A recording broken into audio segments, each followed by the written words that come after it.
Oke, sekarang kita akan lanjut ke bagian menu billing. Ini adalah fungsi dari utama billing kita ini ya. Di billing kita akan menampilkan detail customer atau list customer seperti ini. Customer kita bisa ekspor ke Excel. Kita juga bisa import dari Excel ya. Format importnya diambil dari format ekspor sebelumnya ya. Dari sini. Kita ambil dari situ. Atau kita bisa add customer secara manual. Saat menambahkan pelanggan, misalkan pelanggan baru. Ini kalau kita manual add pelanggan ya. Terus daftarnya kapan nih? Apakah tanggal sekarang atau beberapa minggu yang lalu? Misalkan kita lupa ya, bisa kita atur di situ untuk tanggalnya. Saat mengatur tanggal ini akan mempengaruhi periode tagihan, periode billingnya. Ini ada family, ada paketnya gitu yang kita buat. Statusnya aktif, suspend, kita pilih aktif, terus dia terhubung ke ODP berapa, ODP yang mana gitu ya. Sebelumnya kita harus tambahkan dulu di network ODP-nya ya. Kemudian ini ID ACS-nya. ID ACS ini didapat dari mana? Nah, di network kita ada ACS. Kita tunggu beberapa saat untuk mengambil semua data router dari ACS. Si pelanggan ACS ini saya biasanya sudah kasih akun default gitu ya. Si akun defaultnya itu sudah pasti terhubung ke ACS. Nanti kita tinggal cari aja, misalkan ya tes bawaan dari modem gitu kan. Nah, nanti akan muncul di sini. Misalkan ini ya, anggap saja ini. Kita copy. Kita kembali ke halaman billing customer. Kita tambahkan di sini. Gitu. Nah, ini kan baru pendaftaran. Nah, PPOE user kan belum kita buat nih. Kalau dia benar-benar baru, kecuali kalau sebelumnya dia sudah aktif di server Mikrotik kita bisa tinggal tambahkan linkan saja di mana nih, siapa nih, gitu. Tinggal pilih seperti itu. Atau kalau kita mau buat baru, kita cek di sini, masukkan PPOE usernya, kita membuat apa. Gitu. Terus lokasinya dia ada di mana? Teman-teman tinggal pilih, klik di tanda kanan bawah ya, kanan atas ini untuk ke lokasi kita saat ini gitu ya. Kemudian klik save seperti itu untuk tambahkan customer. Nah, di halaman customer kita ada aksi ini ya, edit customer, ada delete sama ini maps. Kalau pelanggan sudah kita tambahkan map, tinggal kita klik mapnya dia ada di mana seperti itu. Terus ada bulk atau bulk action ya. Bulk action ini menceklis semua yang kita tandai, apakah akan kita buat dia aktif kalau misalkan statusnya inaktif atau suspend, atau akan kita buat suspend kalau diaktif gitu ya. Atau kita mau kirim pesan WA, kita bisa kirim pesan WA ke orang-orang ini aja gitu. Dan tentunya ini bulk delete, apa nyebutnya, bulk ya, bulk seperti itu ya. Itu di bagian customer billingnya. Nah, ini di bagian invoice, bagian utama dari invoice. Invoice di sini kita ada filter seperti ini untuk mempermudah dan tidak memperberat tampilan ketika di load ya. Kita filter seperti ini, nanti ada customer, terus filter cek invoice-nya tanggal berapa nih. Ini dia udah bayar sampai 2026 ya. Ini dia bayar 6 bulan.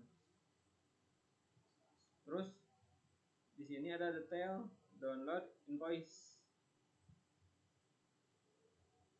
Download invoice fakturnya gitu ya, seperti ini. Kalau paid statusnya dia akan keterangan paid, kalau unpaid dia nanti statusnya unpaid. Ini ada tax ya. Tax ini atau pajak nanti teman-teman bisa atur di bagian package di sini.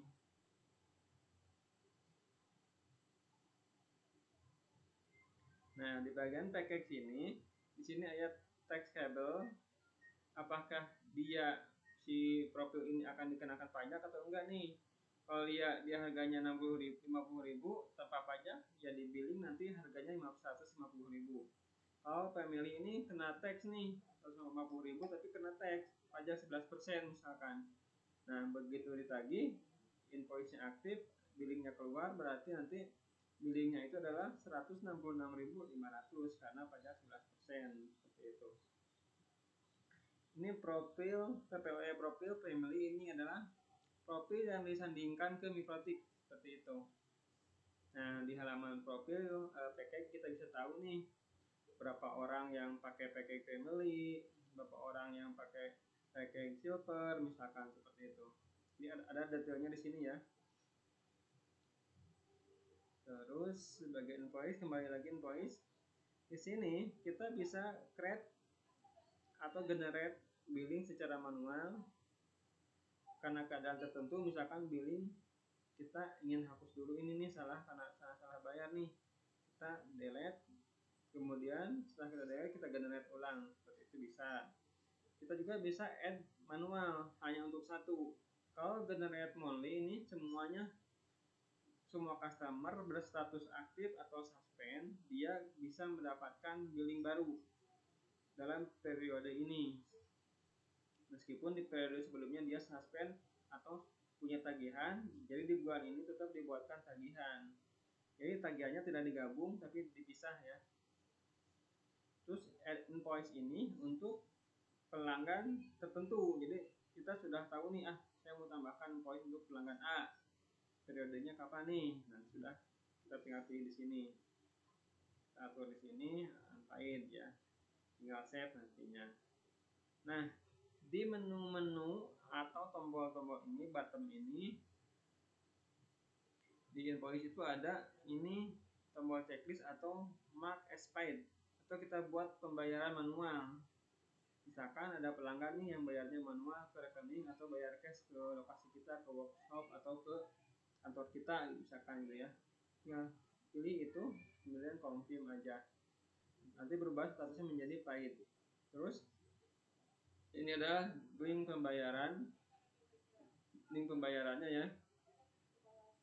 Saya menggunakan payment gateway TriPay di sini.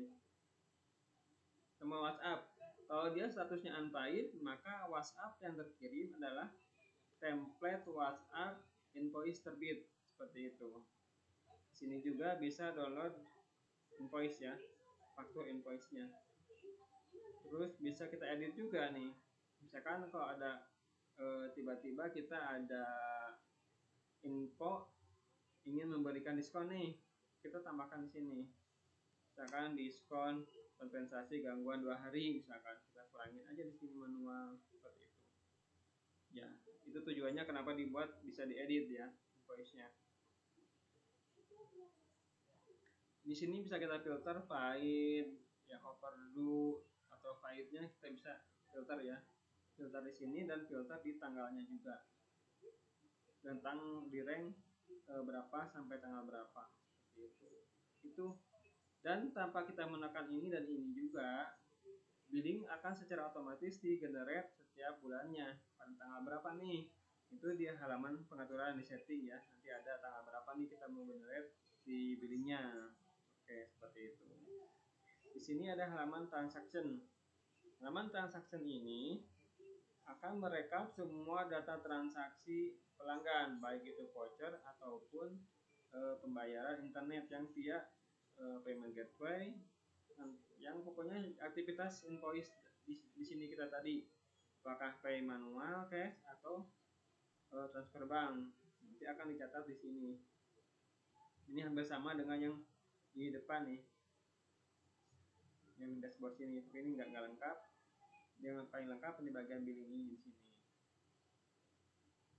Kemudian ada di transaksi ini kita melihat aja ya detailnya, seperti itu. Kemudian kita di bagian report. Di bagian report nanti kita punya ini nih, data analisis seperti ini. Revenue trend ini dalam periode ini frekuensi pembayarannya misalkan dalam hari ini ada 23 pembayaran nih, berapa nilainya, nanti akan tampilkan di sini juga, tampilkan di sini, lalu tampilkan dalam grafik seperti ini. Berapa nih terjadinya pembayaran gitu. Terus ada rekap new customer, jika ada pendaftaran baru maka akan direkap di sini. Total customer aktif, ini seperti yang di dashboard di depan tadi, halaman utama. Ini adalah menghitung jumlah unbuyednya berapa, 119 yang belum bayar. Dari 119 ini tagihan nominal rupiahnya berapa, misalkan segini, misalkan gitu ya. Nah, terus ada reseller performance. Di billing kita punya fitur reseller. Reseller ini untuk reseller hotspot. Misalkan pada hari ini nih, dari rentang tanggal 31 ini sampai 4 Oktober ini, 31 Oktober sampai 4 November, kita nih resellernya kita bisa lihat nih siapa yang paling banyak penjualannya. Kemudian ketika ada komplain kita bisa handle. Di sini ada voucher 10. Kita bisa klik di sini vouchernya apa aja kan. Seperti ini kelihatan. Gitu. Nah, untuk lebih detail tentang voucher ini hanya untuk analisis saja, untuk membantu admin mempermudah voucher yang dijual oleh reseller tertentu ya. Nanti di halaman reseller di halaman hotspot ada juga itu halaman voucher seperti ini. Ya lebih detail kapan dia dibuatnya oleh siapa, cuma ini tidak dikelompokkan kan. Statusnya aktif atau inaktif, online atau offline sekarang, durasinya berapa, kapan dia pertama kali digunakan. Nah, proses perhitungan billing ini untuk voucher ini, status durasinya itu dihitung di server di sini, di server kita, bukan di Mikrotik. Jadi begitu pelanggan connect nih voucher ini, misalkan connect, maka dia si Mikrotik akan mengirimkan status loginnya ke server, akan dicatat seperti ini, tanggal berapa, jam berapa, durasinya 1 hari nih, maka expirednya adalah tanggal 5 di jam yang sama, seperti itu. Kita lanjut dulu di bagian billing ya. Nah, itu di bagian report ada seperti itu. Jadi yang dijual si A nih vouchernya apa aja, berapa keuntungan dia nih, kita lihat nih gitu. Seperti itu. Kita bisa lihat sales detail. Ini customer trend hampir sama dengan di depan tadi, cuma di sini kita tambahkan grafik batang.